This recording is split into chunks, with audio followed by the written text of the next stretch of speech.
शहबाज साहब, एक जो नंबर हैरान कर देने वाला है और तशवीशनाक है वो ये है कि 40% पाकिस्तान की आवाम यानी कि 9 करोड़ लोग इस वक्त, 9.5 करोड़ लोग गुर्बत की लकीर से नीचे हैं। यानी जो आमदनी है वो $3, $3.5 जितनी है। अब ये मुझे बताइए, जब हम कहते हैं कि हमने दुरुस्त फैसले करने हैं, जैसे कि मिसाल के तौर पे अगर जितने की बिजली बनती है उतनी की बिजली आप बेचें, तेल जितने का इंपोर्ट होता है उतने का तेल दें, तो इस पर आवाम के लिए मुश्किलात मजीद बढ़ेंगी, महंगाई और होगी। तो ये जब तक हम इस्लाहात की तरफ जा रहे हैं, अवाम कैसे बर्दाश्त करे? ये 350-400 अरब रुपए का BASP या एहसास प्रोग्राम आप दे दें अगर, तो इससे अवाम को कोई बहुत ज्यादा फायदा तो नहीं पहुंचता। तो इस दौरान ये अवाम क्या करेगी? गुर्बत तो बढ़ती रहेगी पाकिस्तान में।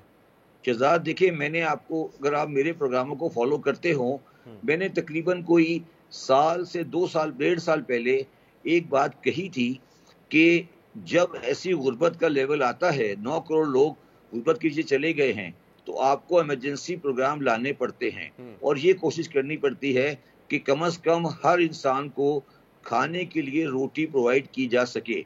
इसका इलाज जो होता है वो होता है राशनिंग सिस्टम, और हमें शायद बहुत जल्दी राशनिंग सिस्टम लाना पड़ेगा।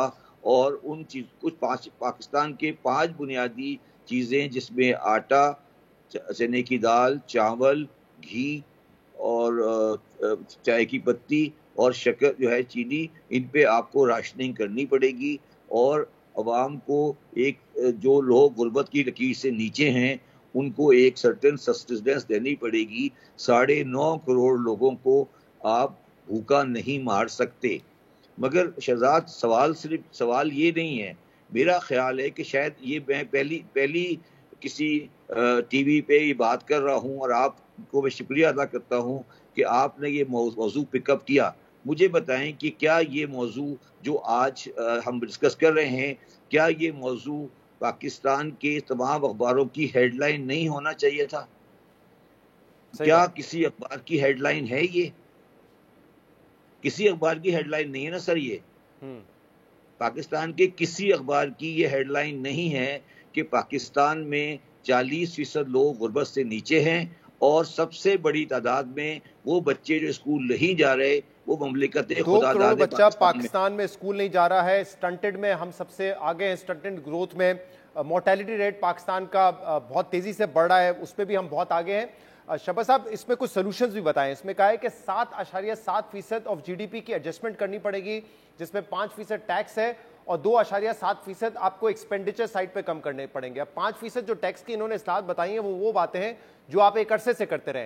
ये कह रहे हैं कि 2% आप टैक्स इकट्ठा कर सकते हैं, जो डिस्टॉर्शंस हैं, एग्जेम्पशंस हैं, उनको खत्म करके 2% आप रियल स्टेट से मजीद टैक्स इकट्ठा कर सकते हैं, और 1% ऑफ GDP आप एग्रीकल्चर सेक्टर से इकट्ठा कर सकते हैं। सर, ये बताइए, ये बातें तो आप भी करते हुए आए हैं, लेकिन आपको इम्प्लीमेंटेशन इसकी नजर होती नजर आ रही है नहीं? देखिए, बात यह है कि इम्प्लीमेंटेशन उस वक्त होती है शहजाद, उस वक्त होगी जब करने वालों के ऊपर पॉलिटिकल प्रेशर होगा। आप मुझे बताएं, एग्रीकल्चर इनकम टैक्स पाकिस्तान में सूबाई गवर्नमेंटों के हाथ में है, ठीक है। मैंने आपके ही चैनल में शहजेब खानजादा के प्रोग्राम में बताया कि मेरी इंफॉर्मेशन के मुताबिक सिंध के अंदर एग्रीकल्चर इनकम टैक्स का डिपार्टमेंट ही नहीं है, ठीक है। किसी ने मुझे मेरी बात को जवाब नहीं दिया कि हाँ जी ये है, और देखिए ये 5 आदमी हैं। उसके बाद मैं वजीर आला जो था सिंध की तकरीब उसमें गया था, वो मेरे अजीज हैं, तो वो उनकी तकरीब की गया था हौसला बरदारी में। तो मुझे वहाँ बोर्ड ऑफ रेवेन्यू के साहब मिले, तो मैंने उनसे पूछा, सर आपके पास एग्रीकल्चर इनकम टैक्स का कोई डिपार्टमेंट है? तो उनका जवाब भी तकरीबन यही था जो मैं बता रहा हूँ। तो मुझे ये समझा दें शहजाद कि अगर माशरे की ये तरजीहात हैं और ये हालात हैं, और हम ये जिसे कहते हैं ना, हमारे कानों पे जूं नहीं रेंगती ये चीज़ें देख कर, तो फिर हमें ये सोचना चाहिए कि हमारे मुल्क का बुनियादी मसला क्या माशी है या माशरती है। देखिए, बात ये है ना कि माशी मसला उस वक्त हल होगा जब हम सोसाइटी के अंदर एक सेंस ऑफ रेस्पॉन्सिबिलिटी लाएंगे। देखिए, मुझे बताएं, शहबाज शरीफ की बड़ी बातें की जाती है, बड़े अच्छे गवर्नेंस थी उनकी। उन्हें ये पूछा जाए उनसे कि एग्रीकल्चर इनकम टैक्स की क्या कलेक्शन है पंजाब में जी, तो बड़ा सूबा है ना जी, आप मुझे बताएं, या सिंध में क्या कलेक्शन है। अब ये सारी चीजें जो हैं, ये अब सिर्फ जो मैं समझा हूँ और जिसको मैं बड़ी अहमियत देता हूँ कि कल जो बात की थी IMF की चीफ ने, اور آج یہ بات جو کی ہے ورلڈ بینک والے نے.